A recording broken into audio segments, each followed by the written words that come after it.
रही है तो तुमने तमाम रुपया पैसा खर्च किया और तुमने सुना भी है कि बहुत खर्चा हुआ, बड़े पैसे बटे, तो 50 करोड़ हो गए। फिर इंतजाम किया, टीवी दिया, ये दिया, वो दिया, जमीन का लालच, दुकान का, रुपए पैसे का, कर्जे का लालच, फिर 55, फिर 60 करोड़, उसके बाद फिर 80 करोड़।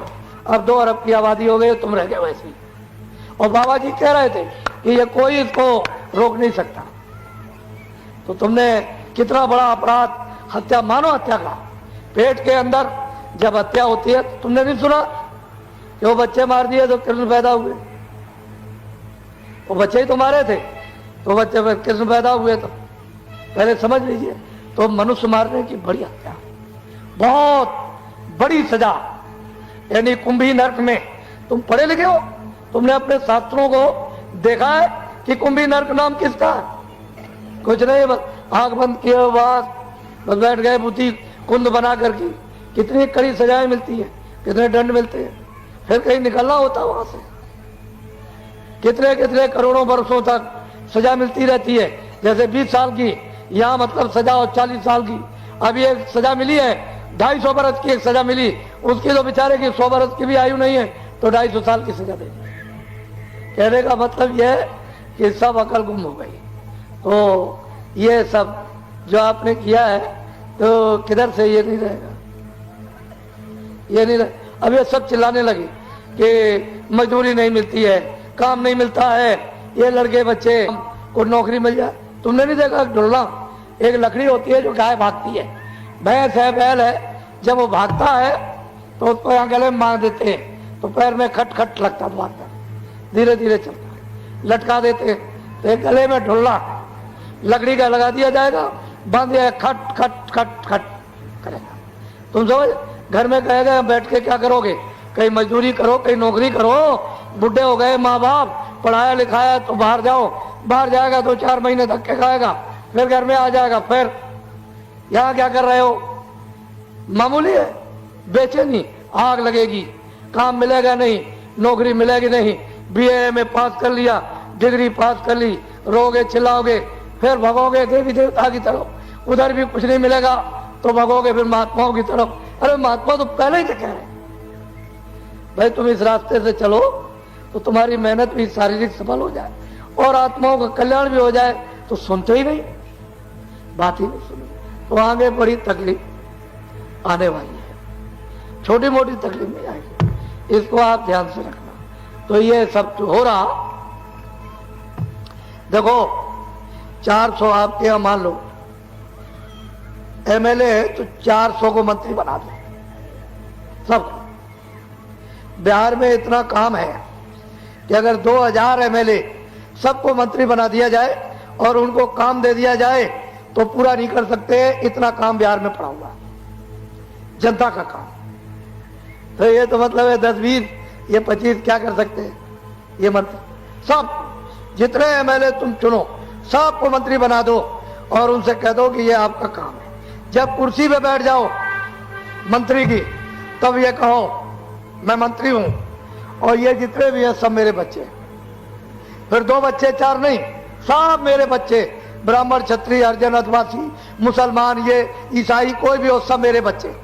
अब क्या करना है बच्चों के लिए कि जो मैंने जिम्मेदारी शपथ ली है कि उत्पादन कराएंगे, वितरण करेंगे, और मतलब यह है कि फिर मतलब एक संग्रह और वितरण, न्याय और इच्छा, बस यही तो काम, 5 ही काम है और कुछ। उत्पादन कीजिए, संग्रह कीजिए, और जहां जहां जिसको जरूरत पड़े वो अपना सेंटर बना के, दुकान जो कुछ भी दफ्तर बना करके वहां पहुंचा के और वितरण कर दीजिए, और न्याय और इच्छा, बस यही चीज। तो सारा देश और सारा मानव खुशहाल हो सकता है। तो आपने क्या चीज फेंक क्या दी? बरकत। अब खेती में पूरा नहीं, दुकान में पूरा नहीं पड़ता। वो जो लखपति करोड़पति है कह लगे कुछ नहीं।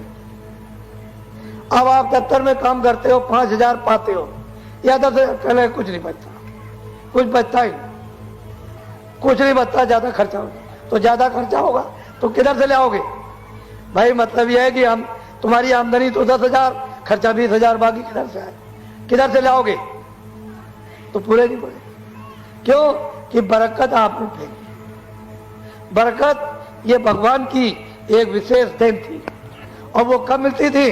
जब खेती करते, दुकान दफ्तर का काम ईमानदारी मेहनत के साथ हो, बच्चों की सेवा। और फिर घर में जब सोने जाओ तो ये मनुष्य रूपी मंदिर है, अपनी उस चेतन जीवात्मा से चेतन भगवान का भजन तो बरकत मिल जाती। तो 2 बीघे में पूरा अनाज, कपड़े सब, और शांत, अपने परिवार में, घर में शांति का जीवन, दुकान में पूरा, दफ्तर में पूरा। तो और क्या चीज चाहिए थी? यही तो बड़ी चीज थी। और हम लोगों ने इसको छोड़ दिया। तो कर्म के साथ ये लगा हुआ। अगर कर्म के साथ बरकत फेंक दी तो आपको पूरा पूरा पड़ने वाला कुछ नहीं। हर वक्त लगा हुआ, क्यों ले लो और ले लो, किधर से आएगा? तुम पढ़े लिखे हो।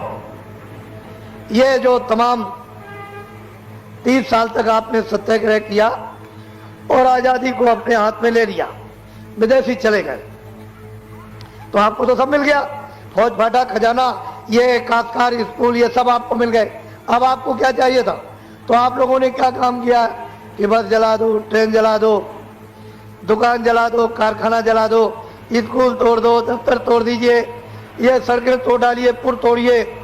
तो ये किसका नुकसान? आप, अरे किसकी चीज है? आप कौन बर्ताव? प्रधानमंत्री चलता है रोज रोज, ये सब आपके काम आने वाली चीज। तो रोज रोज तो आप ही नहीं जाते हो। कभी नदी को क्रॉस करोगे तो कभी जाना होगा, रोज रोज थोड़ी, कभी बस पर, कभी ट्रेन पर। तो आपने उसको जला दिया, तुमको दवा लेनी जानी है तो आप बस जला दी, जाओगे कैसे? उस पार जाना, बाढ़ आ गई, तुमने पुल तोड़ दिया, वैसे कैसे जाओगे? तो ये सब चीजें थी आप। तो आपको ये ज्ञान और बोध कराया जाता कि ये चीज आपकी, इसकी सुरक्षा रक्षा करो, ये सब आपकी काश्तकारों की है। तो प्रधानमंत्री दे देगा? वो देगा? जो आपने 42 सालों की आमदनी को सबने मिलकर के भस्म कर दिया, तो कोई अमेरिका का राज ले रहे हो? ये सोचो आप। रोज रोज रोज रोज वो जला दिया, वो तोड़ दिया, वो इतने जला दिया और करोड़ों का नुकसान कर दिया रोज रोज। ये कौन देगा? ये सब काश्तकार देंगे। वो 400 में और 500 में कोई प्रधानमंत्री, एमएलए, एमपी एक नया पैसा देने वाला नहीं, सब आपको देगा। और जब इन्होंने देखा कि पैसा ही नहीं तो ये लोग भगे, झोली फैलाई, बाहर गए विदेश में कि भाई हमारे देश गरीब है और गरीब देश की जनता के लिए कुछ कर्जा दे दो। तो 100 खरब का कर्जा ले आए। 100 खरब, यानी 100 अरब का 1 खरब, 100 अरब का 1 खरब, 100 खरब का कर्जा ये ले आए। तो प्रधानमंत्री दे देगा? तो ब्याज और कर्जा तो आपने कुछ नहीं दिया, तो किसको देना? एक काश्तकार, इनको देना। वो प्रधानमंत्री और मुख्यमंत्री देगा? आपको देगा। तो आपने इतना आज तक ये बात नहीं सोची, इस पर विचार नहीं किया और किसी ने ये शिक्षा नहीं दी। अगर भैया राष्ट्र के और जनता के लिए, मानवता के लिए, सबको मतलब ये खुशहाली, अमन के लिए, शांति के लिए, सबको नैतिकता के लिए शिक्षा देनी जाए, कुछ नहीं। मारो काटो, उसको मार दो, उसको मार दो, हिंदू मार दो, मुसलमान मारो, ईसाई मार दो, ब्राह्मण और क्षत्रिय मार दो, हरिजन मार दो। अब मारने में जुट गए, आपको क्या मिलेगा? सबको मार दीजिए, सब मार डालिए, ये सब गांव खत्म कर दीजिए। तो क्या गांव में रहने जाओगे या ये सब जमीन को जोत लोगे? अरे आपको तो सोचना चाहिए। इनकी रक्षा, हिफाजत और इनकी सेवा करोगे तब नाम होगा, तब जस होगा, तब तुम्हारी कीर्ति होगी। और तुमने ये सब कुछ नहीं है, बस मार दो। अरे तुम्हें कोई शिक्षा नहीं दे रहा, साफ, बिल्कुल साफ कर दिया। तो ये दशा तुम्हारी बहुत खराब होने वाली है, दशा पे दशा खराब होने वाली है। और उसको एक क्या ठीक कर सकते? कुछ नहीं। तो इसलिए अभी आपने तकलीफ नहीं देखी और फिर कहते हो बच्चे पढ़ लिख जाएंगे। अगर 1 करोड़ बच्चे स्कूल में पढ़ते हैं, डिग्री लेकर के निकले, तो 2 लाख को अगर साल में नौकरी मिली तो 98 लाख को बेकार है। उनको किधर से मिलेगा? कोई जन्म देती है नौकरी, किधर से मिलेगी? तो आपको तो ये बात बहुत सोच समझ करके इतनी बड़ी जन आबादी में, जनसंख्या में विचार करना चाहिए कि भाई अब परिवर्तन होना चाहिए। तो आप परिवर्तन की तो बात सोचते नहीं हो कि भाई ठीक है, तो रास्ता हम चल चुके, ये तो हम जा चुके, इसमें तो रो रहे, चिल्ला रहे, कोई रास्ता बदल दिया जाए। तो किसी से पूछा जाए कि भाई और कोई रास्ता है, तो महात्मा बता देंगे। तो आप महात्मा से पूछते नहीं हो, उनको समझते हो ठगे, लकड़ी सुंगा देते, लड़के पकड़ ले जाते, मार डालते। बस इसी में घबरा गए और भाग गए, वहां तक नहीं गए। तुमने नहीं सुना था कि एक काफला इधर 87 में जा रहा, इतना बड़ा काफला, जिन लोगों से सुना उन्होंने कभी देखा? कभी कुछ तो दौड़ करके आपको जाना चाहिए था कि चलो अच्छी चीज ले आए कुछ ना कुछ जा करके और उसको अच्छी तरह से समझ ले। तो कुछ नहीं है, बस लकड़ी सुखाने वाला आ गया। लड़की ले जाएगा, लड़का बुढ़े को ले जाएगा, जवान को ले जाएगा, बस इसी में शंका में फंस गए। जो तुमको बताया था वो तो तुमने काम किया नहीं। ये नाना प्रकार की शंकाएं सब तुम्हारे लिए दुखदाई, ये दारुण बन गई। तो मैं तो ये चाहता हूं मेरी बात को सुनो। अब तुमको इस तरह से सुख मिलने वाला नहीं है, ये हमारी बात को गांठ में बांधो। सुख का रास्ता दूसरा है, मेहनत करो। मैं कब कहता हूं कि खेती दुकान दफ्तर में न करो, मेहनत कीजिए ईमानदारी के साथ में, और शाम को बच्चों की सेवा।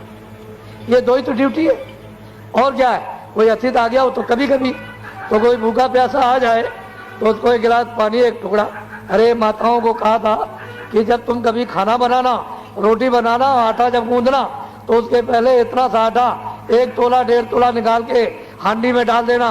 कोई भूखा, कोई प्यासा, कोई साधु, कोई दरवाजे पर आ जाए तो तुमको कुछ नहीं, मुसलमान है, हिंदू है, काला है, सांवला है, गोरा है, ब्राह्मण है, कौन है, कपड़े पहरे नहीं पहरे, उसको इतना आटा दे दूंगा। तुमको तो अपना काम करना, अरे तुमको सेवा करनी ये, लेकिन कुछ नहीं। बस जब कोई आया, हे माता जरा सा हम भूखे, हमको कुछ भिक्षा दे दे, उधर को मुँह कर लिया, वो उधर मुँह घुमा लिया, समझ गए, उधर चला जाए, उधर चला जाए। अरे ये तो तुमको कैसे पूरा पड़ेगा। महात्मा तो इसी से आते हैं कि तुम में कुछ दया रहेगी, कुछ तुम चिड़िया चुगाते रहोगे, थोड़ा थोड़ा आदत बनाए रहोगे स्वभाव, तो महात्मा आ जाएंगे, तो उनसे अमोलक चीज मिल जाएगी, तभी तो आत्म कल्याण होता। तो तुमने तो सब रास्ते बंद कर दिए, कैसे मिलेंगे। और शंका नहीं रहेगी तो क्या रहेगा, शंका निवारण का कौन आएगा आपके पास। तो इसलिए आप लोग एक काम करो, सब शाकाहारी हो जाओ। शुद्ध आहार, अनाज, सब्जी, फल, दूध, घी का। अशुद्ध आहार मत, कोई भी हो, पशु, पंछी, आदमी। अब देखो, कोई कहता है अब तो बच्चे का बलि लेंगे, कोई कहता है हम उसका बलि लेंगे, कोई कहता है हम औरत का बलि लेंगे, गाय और बकरे का बलि लेंगे। अरे भाई, देवता कहता है कि तुम आकर के चढ़ाओ। तुम्ही ने तो कहा कि हम देवता पे चढ़ा रहे, तुम्ही ने तो कहा, खुश हो गया, अब इतने तुमने चढ़ा डाले। कल वो देवता कहेगा कि नहीं नहीं, अब किसी को मत चढ़ाओ, अपनी माँ को ले आओ, मेरे सामने गर्दन काट के चढ़ा दो, अपनी स्त्री को ले आओ और यहाँ चढ़ाओ आकर के, और चढ़ा करके तुम खाओ।